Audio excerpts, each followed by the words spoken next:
কিছু মানুষ আছে যারা খুব অল্পতেই রেগে যায়। এই রেগে যাওয়া মানুষগুলোকে আমরা অনেকেই পছন্দ করি না।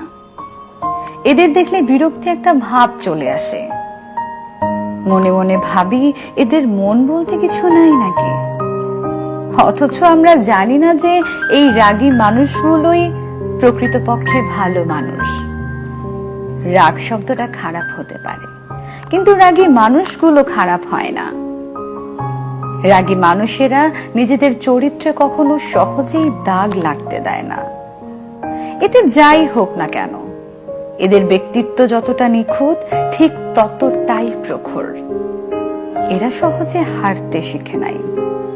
রাগী মানুষগুলো যা বলবে সব তোমার সামনেই বলবে। ভালো করলে ভালো বলবে, খারাপ করলে খারাপ। এরা সামনে তালি আর পিছনে গালি দেয় না। যা বলবে সব মুখের ওপর। শুধুমাত্র এই কারণেই তারা অনেকের কাছে খারাপ হয়ে যায়। যার রাগ যত বেশি, তার মনের ভালোবাসাটাও ততটাই বেশি। যার রক্ত যতটা গরম, তার মনও ততটাই নরম। যে বেশি বকাঝকা করে, সে নীরবে ততটাই কাঁদে।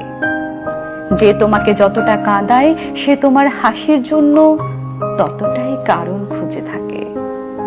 তাই রাগী মানুষদের আপন করতে শিখো। একবার আপন হয়ে গেলে তারা সহজে পর করে দেয় না। রাগী মানুষগুলো ভালোবাসা খুব কম পায়, কিন্তু যতটুকু পায় ঠিক ততটুকুই ধরে রাখতে জানে।